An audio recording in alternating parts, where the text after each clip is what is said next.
ഇത് അങ്ങനെ ഒരു കരാറിലേക്ക് എത്തുന്നു എന്നുള്ള വാർത്തകളാണ് വരുന്നത്. അമേരിക്കയും ഇറാനും തമ്മിൽ ഒരു സമാധാന കരാർ ഉടൻ ഉണ്ടാകുമോ എന്നുള്ള വാർത്തകളൊക്കെ ഉണ്ടാകുന്നുണ്ട്. കാരണം ട്രംപ് അത്തരം കാര്യങ്ങളാണ് പറയുന്നത്.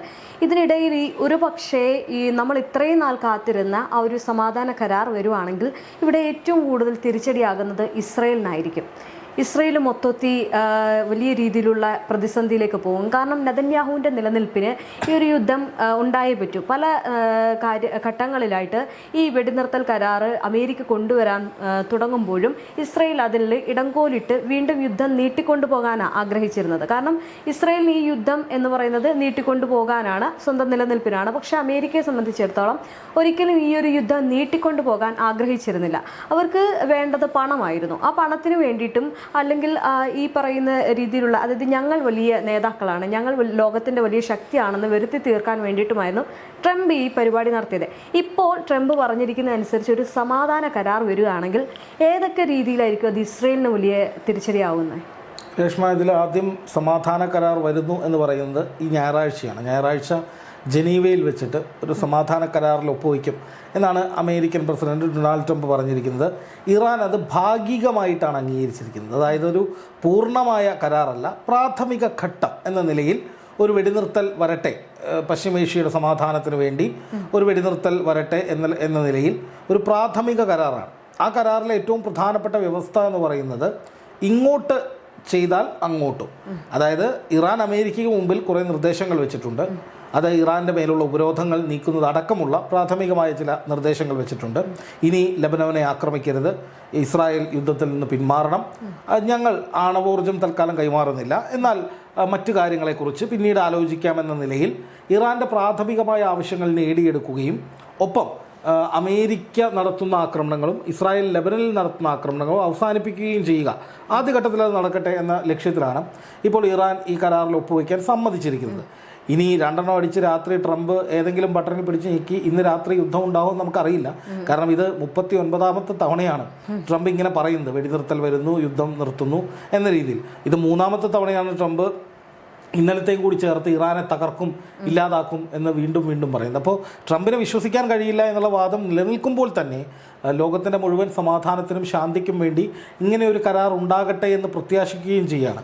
പക്ഷേ ഇവിടെ രേഷ്മ സൂചിപ്പിച്ചതുപോലെ ഇതൊരു സങ്കീർണമായ ജിയോ പൊളിറ്റിക്സാണ്. അതായത് ഏതാണ്ട് 2 ധ്രുവങ്ങളിലെത്തിയ 2 വൻ ശക്തികൾ കൈകൊടുത്ത് പിരിയാൻ വേണ്ടി തയ്യാറെടുക്കുകയാണ്. അപ്പോൾ സ്വാഭാവികമായിട്ടും ആലോചിക്കേണ്ട ഒരുപാട് സംഗതികളുണ്ട്. ഒന്ന്, ഇത് അമേരിക്കയുടെ ചതിയാണോ എന്നുള്ളതാണ് ആദ്യത്തെ ചോദ്യം. അതാണ് കാരണം ഇതിനു മുമ്പ് ഇതുപോലെ ആണവ കരാറിൽ ഒപ്പിടാമെന്നും പറഞ്ഞ് ഇറാനെ 3 തവണ വിളിച്ചു വരുത്തി 4ാമത്തെ ചർച്ചയുടെ തീയതിയും തീരുമാനിച്ചതിന് പിന്നാലെയാണ് അവരുടെ പരമോന്നത നേതാവ് ആയത്തുള്ള അലി ഖാംനെയി അടക്കം 50ഓളം ഉന്നതരെ ഒറ്റയടിക്ക് അമേരിക്ക വധിക്കുന്നത്.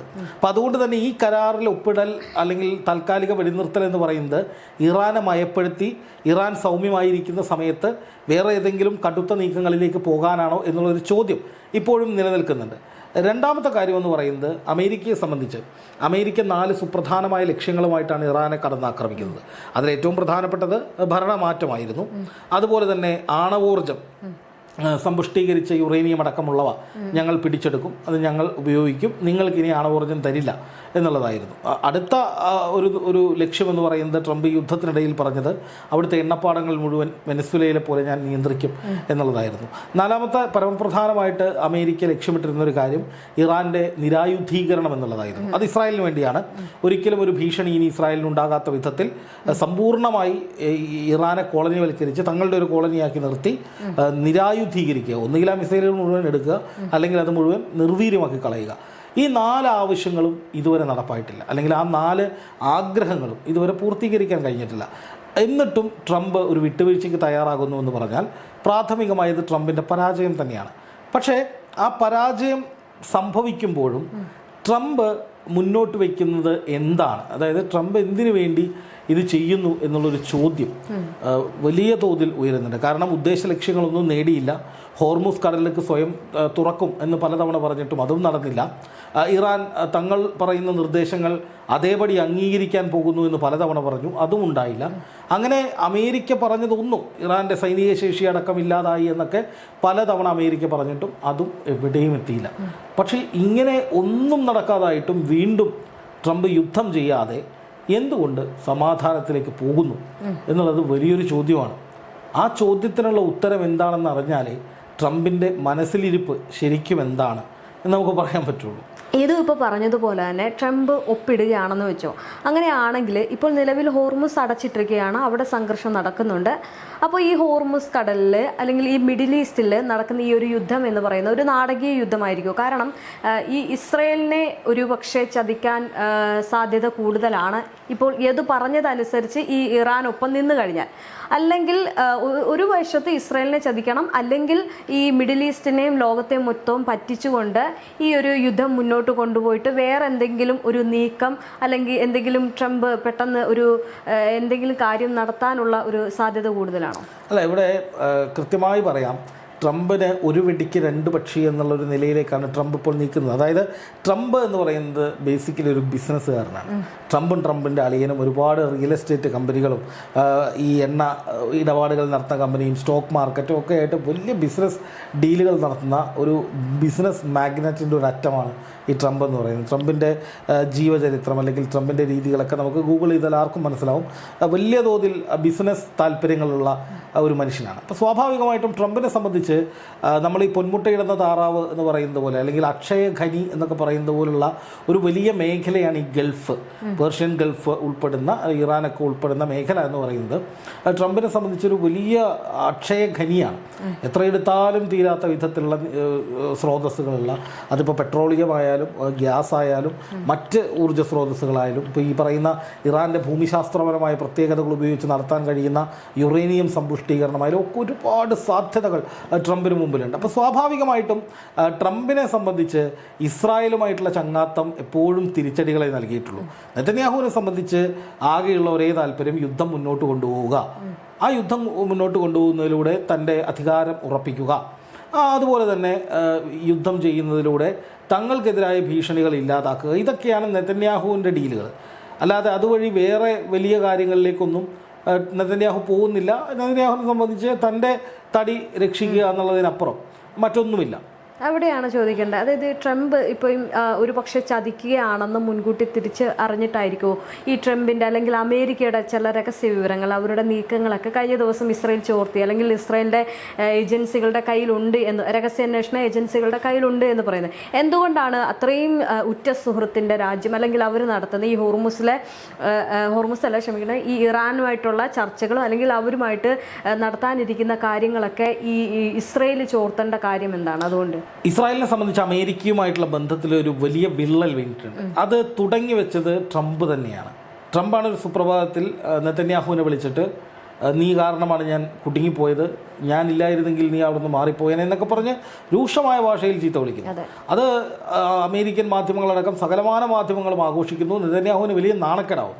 അതിനുശേഷം രണ്ടാമതും വിളിച്ചിട്ട് പറയുന്നു, ലബനാനിലേക്കുള്ള ആക്രമണം ഉടൻ നിർത്തണം, ഇല്ലെങ്കിൽ വിവരം അറിയുമെന്ന രീതിയിൽ താക്കീത് കൊടുക്കുന്നു. നെതന്യാഹു യുദ്ധം നിർത്തിവെക്കുന്നു. അതിനും ഏറ്റവും ആദ്യം ഇറാനിലേക്ക് ഇനി ആക്രമണം നടത്തരുത്, ഇറാൻ്റെ ഊർജ്ജ കേന്ദ്രങ്ങൾ ആക്രമിക്കരുത് എന്ന് പറഞ്ഞ് ട്രംപ് വീണ്ടും ഏറ്റവും ആദ്യം ഇസ്രായേലിനെ ഒന്ന് ഭീഷണിപ്പെടുത്തിയിരുന്നു. അപ്പോൾ പല ഘട്ടങ്ങളിലായിട്ട് നെതന്യാഹുവിനെ അവഹേളിക്കുന്ന വിധത്തിൽ, കടന്നാക്രമിക്കുന്ന വിധത്തിൽ ട്രംപ് ഇടപെട്ടിട്ടുണ്ട്. ആ ഇടപെടലുകൾ പശ്ചിമേഷ്യയിലെ ഒരു വലിയ ഇൻവെസ്റ്റ്മെൻറ്റ് മുന്നിൽ കണ്ടുകൊണ്ടാണോ, ഇറാനുമായിട്ട് ഒരു ചങ്ങാത്തമാണോ ട്രംപ് ലക്ഷ്യമിടുന്നത് എന്നുള്ള ചോദ്യം ഉയരുന്നതിന് പ്രധാനപ്പെട്ട കാരണമായിട്ടുണ്ട്.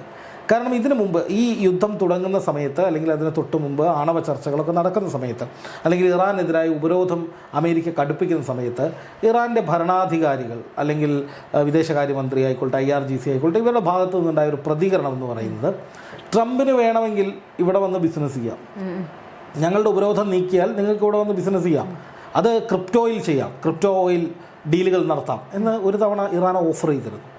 എന്ന് മാത്രമല്ല, ഈ കഴിഞ്ഞ കുറച്ച് ദിവസങ്ങളായി പാകിസ്ഥാൻ പ്രസിഡന്റ് അസീം മുനീർ കുറച്ച് നാളായിട്ട് ഇറാനിൽ തമ്പടിക്കുന്നുണ്ട്. ഇപ്പോൾ ഇറാനിലേക്ക് അമേരിക്ക യുദ്ധം നടത്തിയ ആ സമയത്ത് ഈ പറയുന്ന പാകിസ്ഥാൻ്റെ പ്രതിനിധി അവിടെ ഉണ്ട്.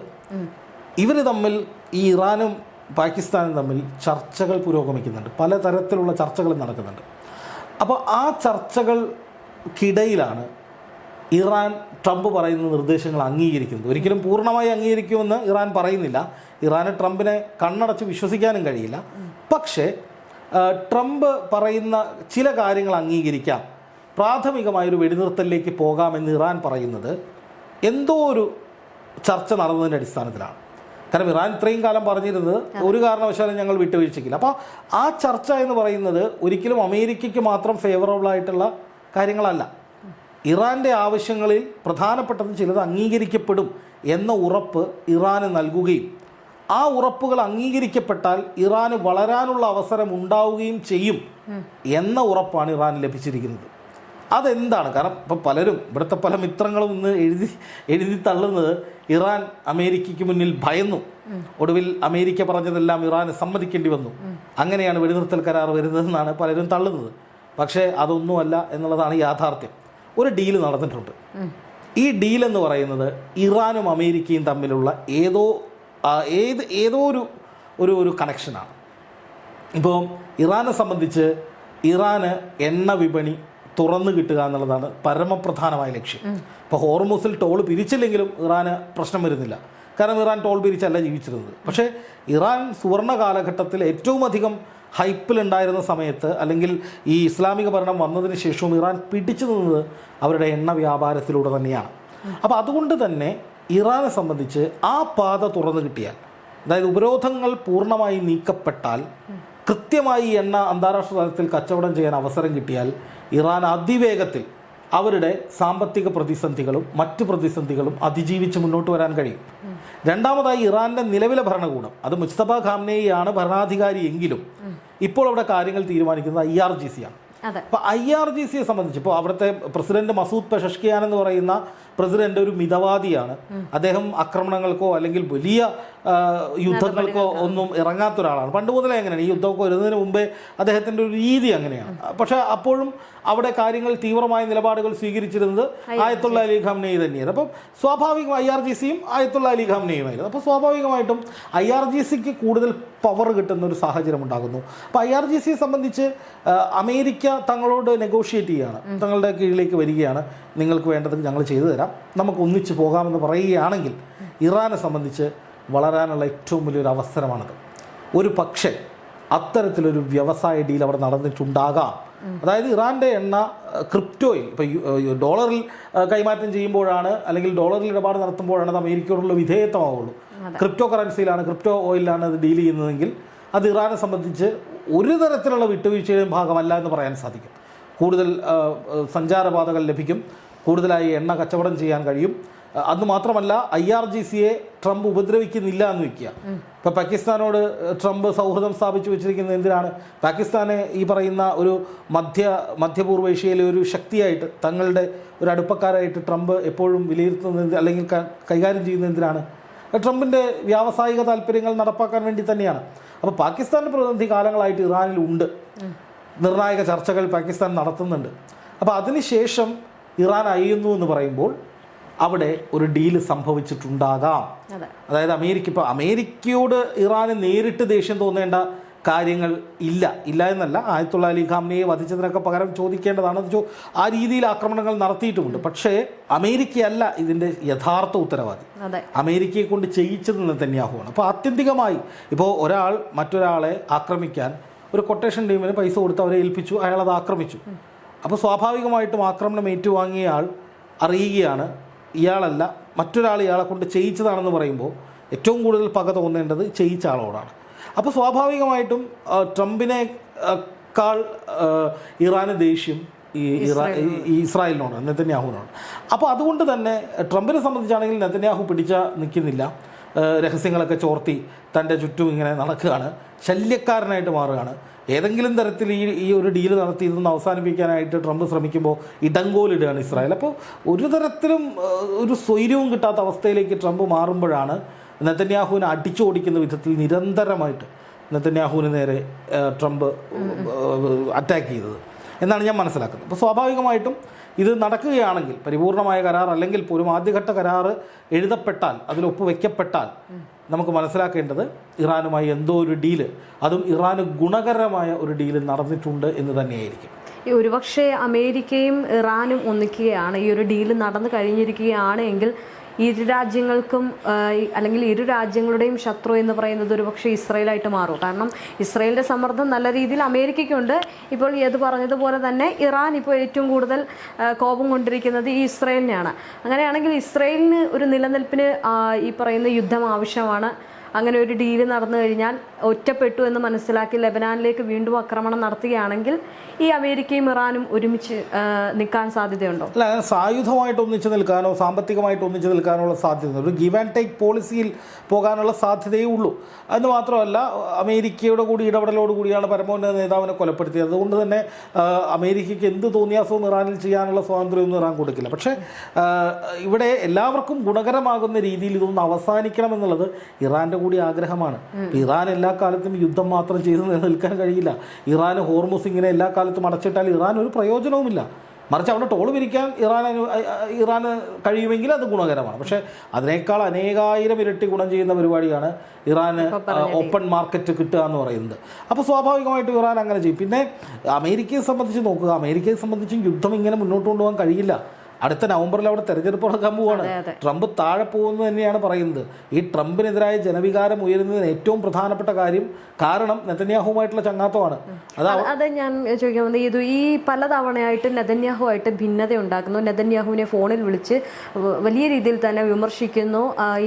ഈ ഒരു യുദ്ധം നിങ്ങളാണ് ഉണ്ടാക്കിയത്, എൻ്റെ അനുവാദമില്ലാതെ ഇനി ഒന്നും ചെയ്യാൻ പറ്റില്ല എന്നുള്ള കടുത്ത ഭാഷയിലൊക്കെ സംസാരിക്കുമ്പോൾ ഈ യുദ്ധം മാത്രമായിരിക്കുമോ ഒരുപക്ഷെ ഈ ട്രംപ് ആഗ്രഹിക്കുന്നത്?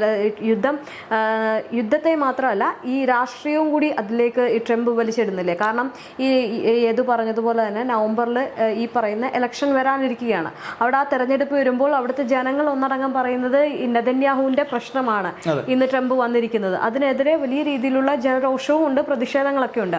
അപ്പോൾ അതൊക്കെ ട്രംപ് മനസ്സിലാക്കിയിട്ടാണോ ഒരുപക്ഷെ, അതോ യുദ്ധം കൊണ്ട് മാത്രമാണോ ഈ നെതന്യാഹുവിനെ പറയുന്നത്? ഇസ്രായേൽ എന്ന രാജ്യത്തോട് അമേരിക്കയ്ക്കുള്ള കമ്മിറ്റ്മെന്റ്, ഇസ്രായേൽ അമേരിക്കയുടെ ഒരു പ്രോക്സി രാജ്യമാണ്. അതായത് ഇറാന് ഹൂത്തികളും ഹിസ്ബുള്ളയും ഒക്കെ എങ്ങനെയാണോ അതുപോലത്തെ ഒരു ബന്ധമാണ് അമേരിക്കയും ഇസ്രായേലും തമ്മിൽ. അതായത് പശ്ചിമേഷ്യയിൽ അമേരിക്കയുടെ വാക്ക് കേൾക്കുന്ന, അമേരിക്കയുടെ വ്യാവസായിക, സാമ്പത്തിക, യുദ്ധപരമായ, നയതന്ത്രപരമായിട്ടുള്ള താല്പര്യങ്ങളൊക്കെ സംരക്ഷിക്കുന്ന മറ്റൊരു രാജ്യമില്ല. അതിന് കാരണമെന്ന് പറഞ്ഞാൽ ഇസ്രായേലിനെ സംബന്ധിച്ച് ഒറ്റയ്ക്ക് പോരാടാനുള്ള ധൈര്യമോ ശക്തിയോ ഇല്ല. അമേരിക്ക പിന്തുണയ്ക്കാതെ ഇസ്രായേൽ ഒട്ടൊരു യുദ്ധം ഇവിടെ ചെയ്തിട്ടുമില്ല. അപ്പോൾ സ്വാഭാവികമായിട്ടും ഇസ്രായേലിന് അമേരിക്കയെ കൊണ്ടുള്ള ആവശ്യമെന്ന് പറയുന്നത് തങ്ങളുടെ വലിയേട്ടനായിട്ട് നിർത്തിയിട്ട് അമേരിക്കയെ കാണിച്ചിട്ട് ഭീഷണിപ്പെടുത്തുക എന്ന് പറയുന്ന ഒരു കീലേരി അച്ചു ലൈനാണ് ഈ പറയുന്ന ഇസ്രായേലിനുള്ളത്. പക്ഷേ അമേരിക്കയെ സംബന്ധിച്ച് ഇസ്രായേലിനെ കൊണ്ടുള്ള ഗുണമെന്ന് പറഞ്ഞാൽ അവിടെ മിഡിൽ ഈസ്റ്റിൽ അവരുടെ ശക്തി സ്ഥാപിക്കുന്നതിന് വേണ്ടിയിട്ടുള്ള ഒരു കേന്ദ്രം.